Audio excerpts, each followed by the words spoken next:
Audiolibros en 15 minutos. Suscríbete al canal y explora un nuevo libro cada día. Al cerebro humano le encanta la afirmación, pero necesita algo más que una palmadita en la espalda. Perder puede ser devastador. Tómelo del hijo del autor, el capitán del equipo de fútbol de su escuela. Los atletas a los que dirigía se habían esforzado mucho para mejorar su rendimiento, pero aún así terminaron perdiendo un partido vital. Tras el partido, el entrenador del equipo contrario se acercó al hijo del autor, y le dijo que había sido un honor jugar contra él y su equipo. A pesar de la derrota, añadió, habían jugado con todo su corazón, y habían demostrado un enorme coraje. Era justo lo que el chico necesitaba oír, y le quitó el aguijón a la derrota. Después de esa charla de ánimo, incluso se sintió inspirado. No es de extrañar, el cerebro humano anhela la afirmación. Eso está respaldado por pruebas contundentes. La investigación neurocientífica llevada a cabo durante las últimas 2 décadas ha demostrado que el cerebro responde físicamente a la retroalimentación emocional positiva. ¿Cómo? En pocas palabras, libera neuroquímicos que aumentan nuestra sensación de bienestar. Según un estudio realizado en 2005 por los psicólogos estadounidenses Creswell, Welch y Taylor, la afirmación reduce el estrés y agudiza nuestras habilidades para resolver problemas. Y eso, a su vez, mejora nuestro rendimiento general. Dicho esto, es importante recordar que la afirmación se presenta en diferentes formas. La vida social está llena de actos discretos de afirmación. A menudo felicitamos a alguien por su ropa, por ejemplo, o le decimos a un compañero de trabajo que ha hecho un gran trabajo. Estas pequeñas palmaditas en la espalda son bastante agradables, pero no son lo mismo que una afirmación real. La diferencia se hace evidente cuando observas las raíces etimológicas del término en sí. Afirmación proviene del sustantivo latino affirmatio, que se deriva del verbo fortalecer o fortificar. La verdadera afirmación, entonces, es más profunda que un cumplido desechable. Se trata de acompañar a alguien en un proceso, y ofrecer un refuerzo constante mediante comentarios constructivos y, cuando se lo merecen, elogios. Un buen ejemplo de cómo podría desarrollarse eso proviene del mundo culinario. En Japón, los aprendices de sushi pasan años realizando trabajos de poca monta antes de que se les permita completar incluso tareas de cocina simples, como preparar huevos. Cuando finalmente dominan su oficio, reciben el título honorífico de shokunin o artesano de manos de su maestro. Ese es el último acto de apoyo y afirmación que ofrecen sus profesores, los maestros del sushi que llevan años guiando de cerca a sus aprendices en el difícil proceso de dominar la elaboración del sushi. La afirmación funciona mejor cuando te concentras en las fortalezas personales y las competencias profesionales. Si quieres felicitar a alguien, es útil saber un poco sobre esa persona. Después de todo, a todos les encanta que los elogien por las cosas que les importan. Si te apasiona la moda, por ejemplo, te encantará que un colega te diga que le encanta tu nueva camisa. Sin embargo, si no te importan mucho las últimas tendencias de sastrería, el cumplido no servirá de nada.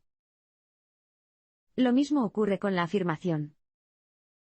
La mejor manera de comunicar tu apoyo a un miembro del equipo es concentrarte en lo que realmente le importa, sus puntos fuertes. Vamos a ver cómo funciona. Por lo general, encontrarás 4 tipos de personalidad diferentes en el lugar de trabajo: el que hace, el que aboga, el idealista y el retador. Como sugiere su nombre, los hacedores buscan hacer las cosas. Eso a veces va de la mano con una insensibilidad alcista hacia los colegas. Si quieres reafirmar a un hacedor, lo mejor que puedes hacer es elogiarlo por hacer un gran trabajo en una presentación o cumplir con una fecha límite estricta.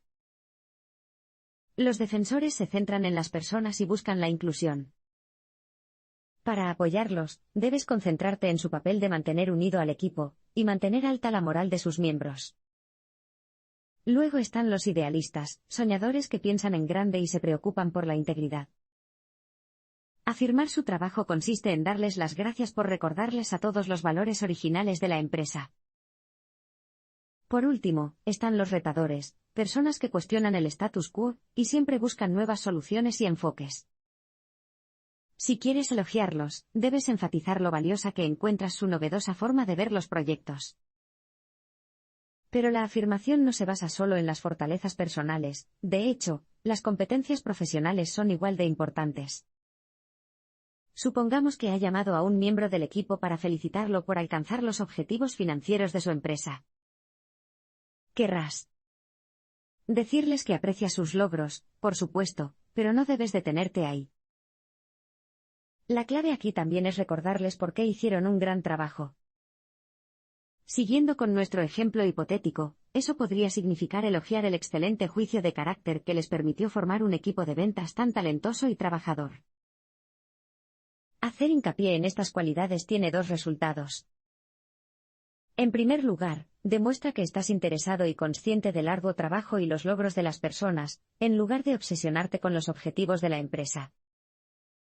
En segundo lugar, ese tipo de afirmación profunda hace que las personas se sientan realmente apoyadas y aún más decididas a seguir adelante. La afirmación efectiva fortalece los valores más profundos de las personas, especialmente cuando se usan las palabras correctas. Ha habido un gran debate filosófico a lo largo de milenios sobre lo que define el núcleo de una persona. Algunos han afirmado que es la mente, otros han argumentado que es el corazón, mientras que otros han sugerido que es el alma. El jurado aún está deliberando sobre esa cuestión, pero hay algo que sí sabemos: donde quiera que esté el núcleo, es donde residen nuestros valores más profundos. Eso es algo que los comunicadores eficaces saben. Cuando buscan reafirmar a los demás, hablan de sus valores más preciados. Pero antes de ver cómo lo hacen, hagamos una pausa por un segundo, y preguntémonos cómo se forman esos valores en primer lugar. Esencialmente, hay dos procesos en juego aquí: la autorreflexión y la influencia de otras personas.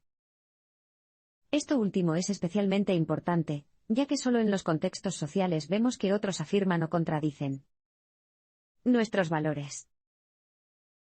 Puedes ver cómo funciona eso tomando un incidente ficticio en el lugar de trabajo. Supongamos que ha resuelto un conflicto entre colegas de manera positiva y respetuosa. Su jefe le dice que demostró una gran integridad al manejar el problema, y que esto se refleja bien en su carácter. Lo más probable es que vuelvas a actuar de la misma manera, ¿verdad? Bueno, eso se debe a que tus valores se han reforzado positivamente. Sin embargo, afirmar valores profundamente arraigados requiere consideración, y la capacidad de elegir las palabras correctas. De hecho, hay un par de conceptos clave que son esenciales para comunicar tu afirmación de los demás. Ten valor. Imagine el siguiente escenario. Uno de sus empleados está negociando con el director general de otra empresa. Estos últimos están deseosos de llevar a cabo el acuerdo lo antes posible, pero han hecho declaraciones engañosas o totalmente falsas en la documentación. Enfrentarse al CEO requiere una enorme cantidad de coraje por parte del empleado, y eso es algo que debes afirmar. Simplemente decirles que han hecho un gran trabajo al final del proceso no tendrá el mismo efecto que reconocer su fortaleza de carácter para hacer frente a esta difícil situación. Otra palabra clave es humildad. Si ves a alguien elogiar un proyecto exitoso con sus colegas en lugar de acaparar el centro de atención, asegúrate de afirmar ese comportamiento. Las críticas tienen efectos negativos duraderos en el cerebro, especialmente cuando se hacen en público. Cuando Anne, la esposa del autor, era una niña, tomó clases de arte en un grupo de juego preescolar local. Allí le dijeron que siguiera ciertas reglas: las casas, por ejemplo, deberían ser cuadradas, el sol un círculo y las copas de los árboles onduladas. Pero Anne no quería pintar así. En vez de eso, esparció colores en su lienzo al azar. La maestra de Anne, la señora Caldwell, no estaba contenta y dijo a toda la clase que se reunieran y observaran el lío que había hecho este precioso aspirante a Jackson Pollock. Fue una humillación que Anne recuerda hasta el día de hoy. No es de extrañar. Las críticas como la de la señora Caldwell no solo son dolorosas en ese momento, sino que también tienen un efecto duradero en el cerebro. Tomemos como ejemplo un estudio realizado en 2011 por los neurocientíficos estadounidenses Etkin y Egner. Demostraron que las críticas activan la amígdala, la parte del cerebro responsable de la respuesta de huida o lucha ante situaciones que ponen en peligro la vida, como enfrentarse a un león en estado salvaje. Un estudio realizado en 2012 por los investigadores de gestión chinos Liu y Liao también descubrió que las críticas perjudican el funcionamiento cognitivo adecuado. Argumentan que la crítica socava nuestra capacidad de pensar de manera abstracta y creativa y de participar en la autorreflexión. Eso debilita nuestro ingenio y confianza en nosotros mismos. Como muestra el ejemplo de Anne, las críticas son especialmente dañinas cuando son públicas. En 2013, los neurocientíficos Stallen, Smith y Sanfei demostraron que la conformidad social está vinculada a las partes del cerebro responsables del procesamiento de las emociones. Seguir el ejemplo de nuestros compañeros y ganar su aceptación desencadena la liberación de dopamina, un neurotransmisor que nos da una sensación de bienestar. Y es por eso que las críticas frente a un grupo de compañeros son tan devastadoras. No solo desencadena una respuesta de huida o lucha, sino que también se asocia con la sensación negativa de ser rechazado por nuestra tribu. Eso, a su vez, socava aún más nuestra confianza en nosotros mismos. ¿La comida para llevar aquí? Mantén las críticas en privado y haz públicas las afirmaciones y los elogios. En los siguientes parpadeos, veremos cómo hacerlo en varias situaciones de la vida real. Reconstruir la confianza en las personas y en el grupo puede ayudar a las empresas a superar las crisis. El liderazgo y la afirmación positivos son cruciales en tiempos de crisis. Eso es algo de lo que Eric Pigmore sabe todo. En 2002, fue nombrado vicepresidente de gobierno corporativo de Tyco International, un fabricante de sistemas de seguridad. Pigmore tenía mucho trabajo por delante. El exdirector ejecutivo había desviado cientos de millones de dólares de las cuentas de la empresa, y Tyco parecía que podría quebrar en cualquier momento. El trabajo de Pigmore, cambiar las cosas. ¿Cómo? Bueno, aquí es donde empezó. Reconstruir la confianza en las personas. Cuando las organizaciones se encuentran en una situación desesperada, las personas suelen empezar a esforzarse por salvar su pellejo. En el caso de Tyco, a los empleados les preocupaba que la asociación de la empresa con actividades delictivas afectara su reputación. Pigmore se dio cuenta de que tenía que hacer que Tyco volviera a ser confiable. Junto con otros altos directivos, organizó una serie de reuniones en las que los 230,000 empleados de la empresa pudieron expresar sus preocupaciones y preguntar a los gerentes qué estaba pasando. Fue un movimiento astuto. Los trabajadores sintieron que sus superiores los estaban tomando en serio y volvieron a confiar en la empresa. Las reuniones continuaron hasta que se abordaron los problemas de todos. Al final del proceso, los empleados que antes estaban enfurecidos aplaudieron de pie a sus líderes. Pigmore también se dio cuenta de que, si bien restaurar la confianza individual era un buen punto de partida, no era suficiente, también necesitaba establecer la confianza grupal. La crisis había sido tan grave que los trabajadores no solo habían perdido la fe en sus gerentes, sino que también habían empezado a desconfiar unos de otros. Durante los años siguientes, se celebraron más reuniones. Estos se centraron no tanto en las preocupaciones individuales sino en establecer la transparencia y la responsabilidad dentro de los equipos y grupos. Fue un éxito rotundo. En 2007, Governance Metrics, la empresa que califica la responsabilidad corporativa de Tyco, otorgó a la empresa 10 puntos, una puntuación perfecta. No está mal si se tiene en cuenta que su valoración en 2002 había sido de solo 1 año y medio. Muchas empresas están poniendo la afirmación en el centro de sus sistemas de evaluación del desempeño. Pregúntele al empleado promedio qué piensa de su evaluación anual de desempeño, y las 2 palabras que escuchará con más frecuencia son incómodo y estresante. ¿Por qué? Bueno, hay 2 cuestiones que destacan. En primer lugar, las revisiones suelen provocar malentendidos entre los trabajadores y sus jefes. Y lo que es más importante, los empleados terminan sintiendo que sus contribuciones durante el último año no se han evaluado de manera justa. Afortunadamente, el cambio está en marcha en el mundo empresarial. Adopte el enfoque de la vieja escuela de calificar el desempeño de los empleados en una escala del 1 al 9 utilizando métricas abstractas y complejas. Hoy en día, las principales empresas como Microsoft, Dell, Goldman Sachs y New York Life han abandonado el intento de poner un número a los esfuerzos de sus trabajadores. Hay una buena razón para ello. Como señala el director ejecutivo de FedEx, Michael Ducker, el desempeño en el lugar de trabajo simplemente no se puede medir de la misma manera que antes, especialmente en la creciente industria de servicios.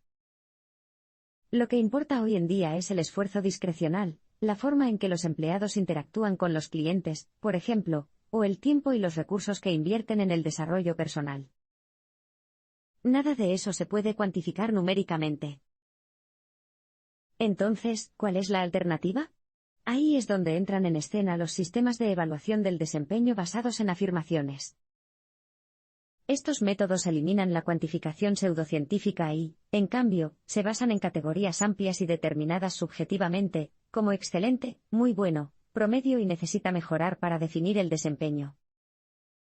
Esto crea mucho más espacio para la afirmación, ya que permite a los jefes utilizar las reseñas para destacar las competencias clave, como las habilidades técnicas o las habilidades interpersonales, que ayudaron a un empleado a alcanzar los objetivos de la empresa. Y lo que es más importante, cambia el enfoque de los objetivos a la cuestión de cómo se ha llevado a cabo el trabajo. En este nuevo sistema, un empleado que logre sus objetivos de ventas pero cree un entorno de trabajo tóxico no recibirá automáticamente una calificación más alta que un colega que no alcance el objetivo, pero que dedique su tiempo a ayudar a los demás, y a animar al equipo a crecer juntos. Este tipo de sistemas de revisión también significan que se hace mucho más hincapié en las personas. Como vimos en un abrir y cerrar de ojos, la afirmación fomenta un comportamiento positivo. Incluir eso en las evaluaciones de desempeño hace que sea mucho más probable que los empleados refuercen rasgos de carácter clave, como el coraje y la autorregulación. Es mucho mejor darles a los niños comentarios positivos y constructivos que gritarles.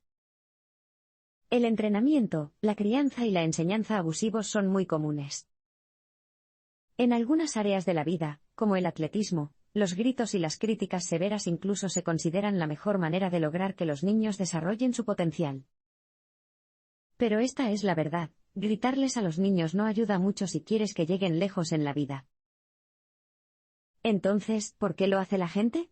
Como señala la psicóloga social Barbara Fredrickson, la gente tiende a suponer que funciona debido a sus efectos a corto plazo. Cuando les gritas a los niños, captas su atención y ellos hacen lo que les dices. Sin embargo, a la larga, esa estrategia inevitablemente termina siendo contraproducente. Esto se debe a que las críticas y los gritos tienen un impacto negativo en la lealtad de los niños, su capacidad para establecer vínculos con figuras de autoridad y otros miembros de su grupo, así como en sus niveles de rendimiento y desarrollo personal. Así que esta es la alternativa, comentarios afirmativos. Básicamente, se trata de relacionar el comportamiento de un niño con una meta a la que aspira y señalar las diferencias entre ambos.